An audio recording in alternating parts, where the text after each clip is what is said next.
Have you ever felt out of place, as if you were seeing the world through different lenses? Sharper, deeper, perhaps even more painful? Have you realized that thinking too much can be a burden in a world that prefers distraction to reflection? We live in a silent contradiction. While society claims to value intelligence, in practice it exalts mediocrity. Around 2% of the world's population has an IQ above average, according to data from Mensa International. But what few people realize is that these people often face not admiration, but loneliness, rejection, and even hostility. The philosopher Arthur Schopenhauer wrote, "Intelligence is invisible to him who does not possess it." Let's explore an open wound, but one that is rarely discussed. The curse of being intelligent in a society molded for mediocrity. Have you ever been punished for thinking too much or seeing too much? Do you feel out of place at parties, annoyed by shallow conversations, or simply exhausted after long social interactions that seem to lead nowhere? Maybe what you're experiencing isn't arrogance, shyness, or coldness. Maybe it's the side effect of lucidity.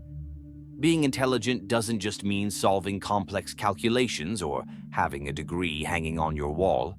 It means perceiving what others ignore, suffering in anticipation, understanding emotional and social nuances that go unnoticed by most. It means living at a frequency that few people reach. And this gift, ironically, can become a curse. Most people are comfortable with common sense, ready-made opinions, and snap judgments. The more conscientious individual, on the other hand, questions, doubts, investigates, and often turns away. As the German philosopher Arthur Schopenhauer wrote, "Solitude is the fate of all great souls." And it's not uncommon for this loneliness to begin at an early age. More intelligent children and teenagers are often excluded because they don't follow the same flow as their peers. Their interests are different. Their questions are too deep. Instead of being stimulated, they are silenced, ridiculed. This pattern extends into adult life. In professional environments, intelligent people are often seen as threats. Their ability to see beyond the obvious, to anticipate risks or come up with innovative solutions, upsets rigid structures. Instead of being valued, they are silenced with phrases like, "You make things too complicated." "You don't need to think so much. Do it the way everyone else does it."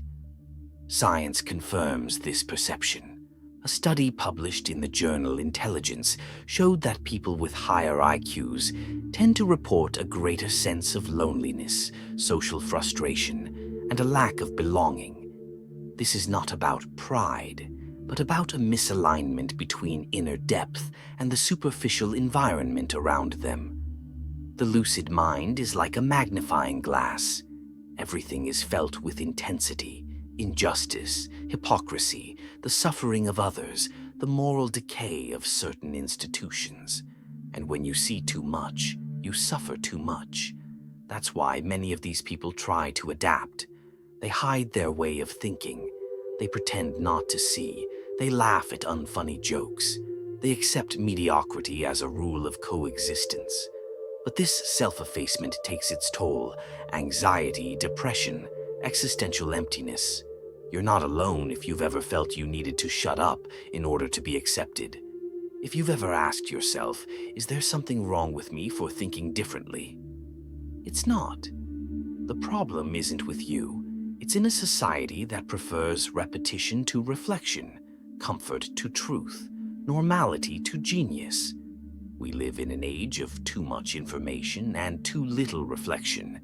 It has never been easier to access knowledge, and paradoxically, we have never been so surrounded by superficial, disposable, and repetitive content.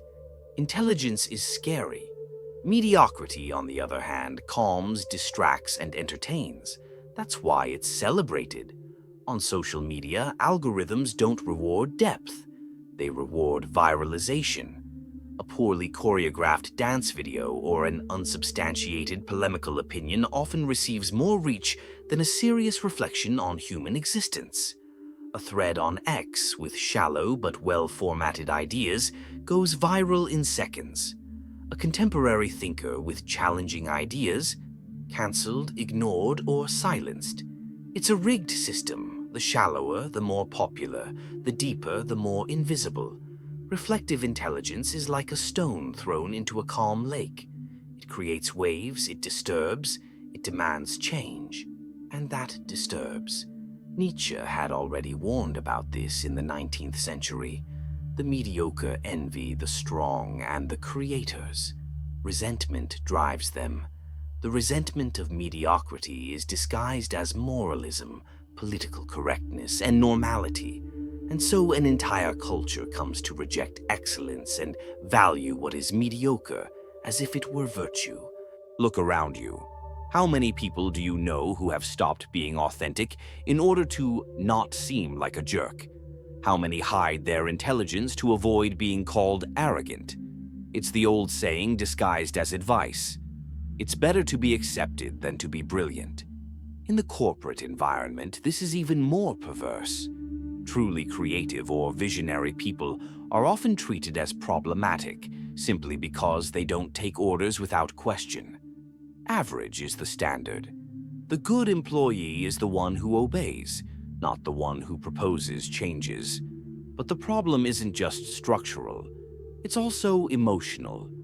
Seeing mediocrity triumph, many lucid individuals begin to doubt themselves. Am I too demanding? Does thinking so much alienate me from people?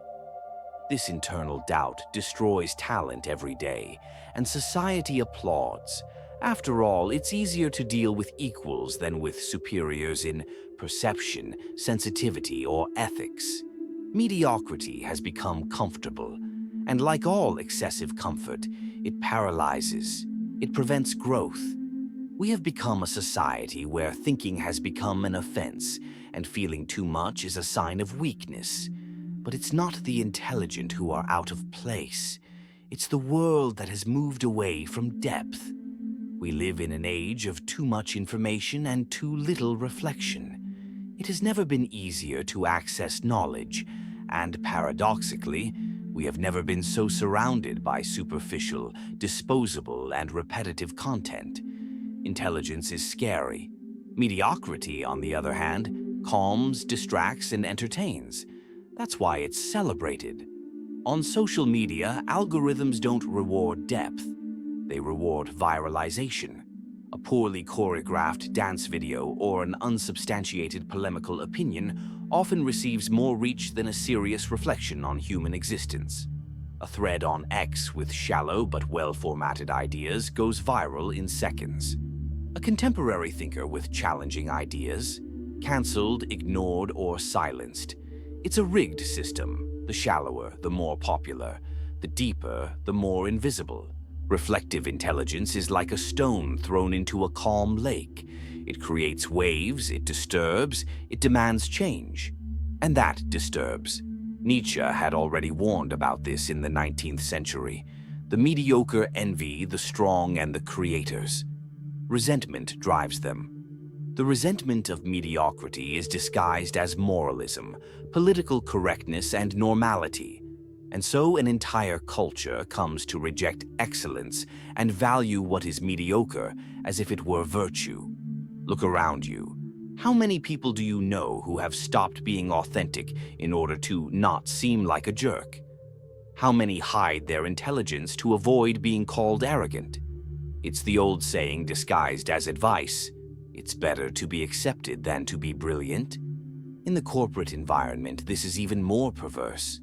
Truly creative or visionary people are often treated as problematic simply because they don't take orders without question. Average is the standard. The good employee is the one who obeys, not the one who proposes changes. But the problem isn't just structural, it's also emotional. Seeing mediocrity triumph, many lucid individuals begin to doubt themselves. Am I too demanding?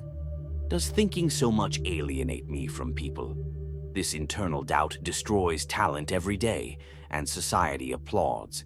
After all, It's easier to deal with equals than with superiors in perception, sensitivity, or ethics. Mediocrity has become comfortable.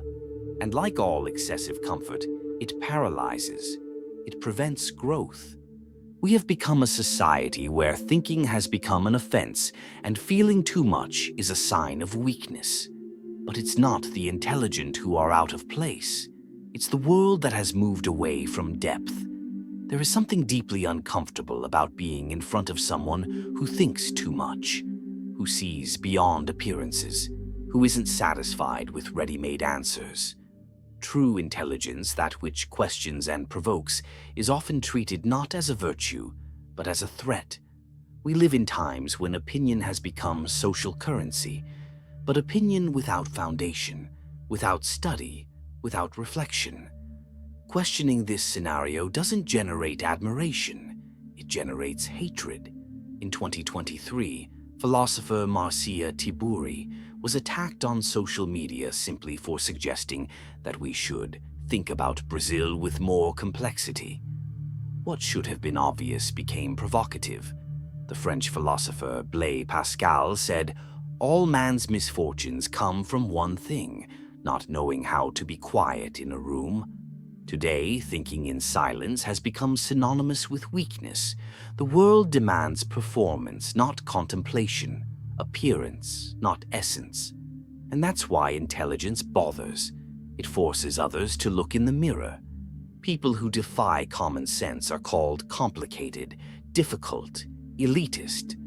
Not because they are, but because they reveal by their mere presence how accustomed most people have become to mental laziness. Instead of asking, "Why does this bother me?" society prefers to attack the bearer of the uncomfortable idea. In the workplace, it's the professional who points out flaws in processes and is seen as a troublemaker. In social circles, it's the person who proposes deeper conversations and receives looks of boredom or discomfort. On the internet, it's the thinker who questions shallow ideologies and is cancelled for deconstructing too much. The intelligence that bothers is that which refuses to be reduced to a stereotype. They think with nuance, they see both sides, they don't fit into ideological tribes. And that's dangerous today, because the world has become a territory of extremes, and anyone who thinks outside them is seen as a threat by both sides. There is no room for paradox, doubt, or contradiction, essential elements of true wisdom. But here's the truth. If your intelligence bothers you, it's because it's working. Discomfort is a sign of life, that you still feel, that you still think. And even if it costs you acceptance, it's worth remembering what Hannah Arendt said. Thinking is dangerous, but not thinking is even more so. The intelligence that disturbs is the same intelligence that transforms the world. It is the flame that burns, but also illuminates. Thinking for yourself has always come at a cost. In a world accustomed to ready-made answers, doubt is seen as a threat. Critical thinking, which should be taught, encouraged, and celebrated, has become a social risk, a mark of intellectual rebellion that few are willing to carry. Socrates paid with his life for teaching young people to think. He used to say, "The unexamined life is not worth living." And it was precisely for examining too much, for questioning the morals of the time, that he was accused of corrupting youth and sentenced to death. Today, the fate may not be a cup of hemlock, but cancellation, social exclusion, professional boycott. The modern world has found new ways to punish those who think outside the box. Take the recent case of Brazilian biologist Ricardo Galvão, who was fired from INPE after publishing data on deforestation in the Amazon that went against political interests. It didn't matter that the data was true. His mistake was telling the truth in the wrong place at the wrong time. Critical thinking bothers because it doesn't accept authority without reason. It questions, deconstructs, proposes, and this threatens entire systems based on repetition and obedience. In corporate environments, professionals who question absurd targets, point out ethical failings, or suggest real improvements are seen as complicators. They are removed, stifled, or fired. In politics, those who try to bring reflection are run over by shallow slogans. In science, those who challenge paradigms are ridiculed before they are recognized, sometimes only decades after their death. This is the fate of those who see more clearly. Walking ahead also means walking alone. As Jean-Paul Sartre said, "When the rich wage war, it is the poor who die." Likewise, when the powerful impose their truths, it is the lucid who suffer. But critical thinking is also an act of resistance. In times of fake news, truths shaped by interests, and mass emotional manipulation, thinking has become a political act. Thinking deeply today is a form of rebellion. But that takes courage, the courage to lose followers, of being misunderstood, of being called boring, arrogant, too intellectual. But what's the alternative? Living under anesthesia, pretending that everything is fine while the world sinks into superficiality. Not all intelligence is a blessing. Sometimes it's a burden that nobody sees. A closer look at the world reveals cracks that most people prefer to ignore. Those who feel too much, who perceive beyond the surface, carry a sensitivity that is not admired. It is misinterpreted. The pain of seeing beyond isn't in the eyes, it's in the soul.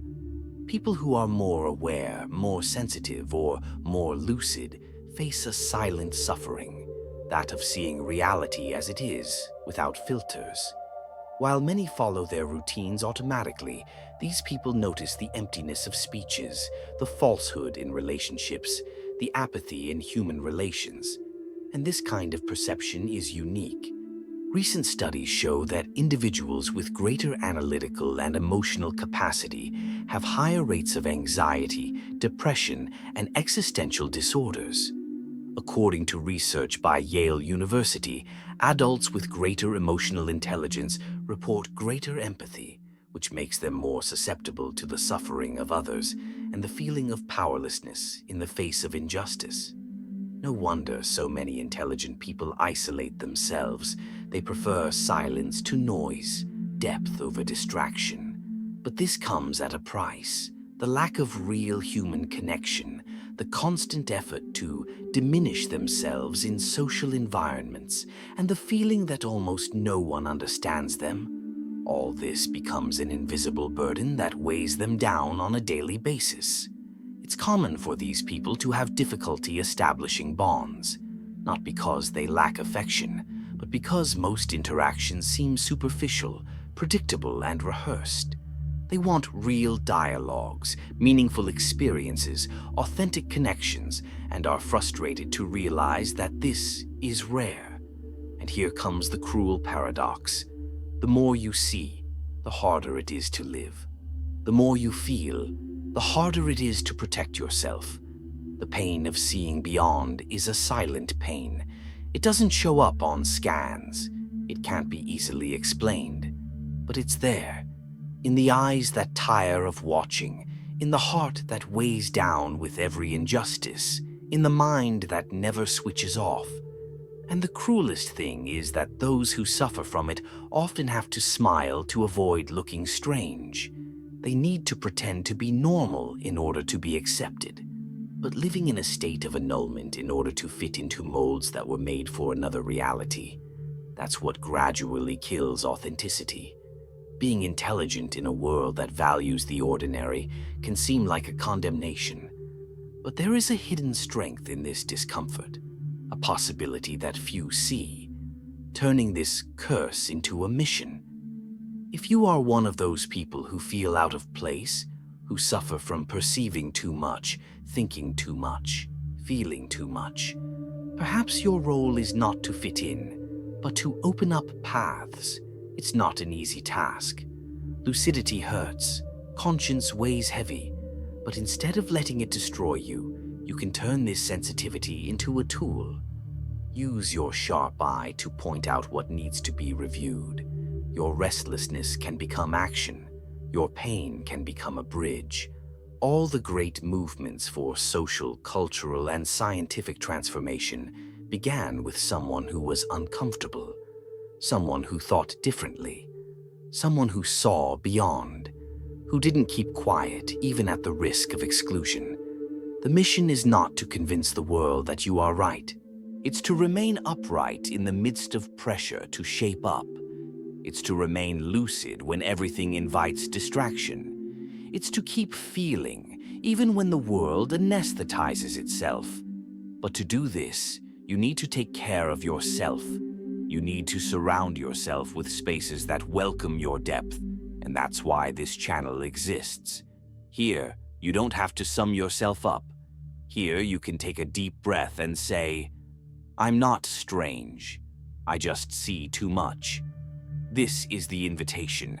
Turn your discomfort into direction, your tiredness into purpose, your difference into presence.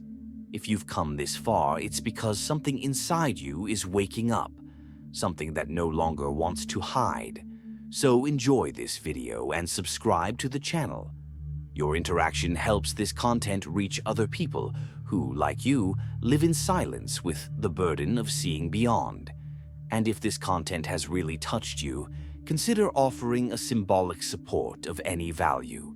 In this world of noise, being a channel of lucidity is an act of resistance. With your support, we remain stronger and more visible. A curse only remains a curse if you don't understand it. When you do, it becomes a mission.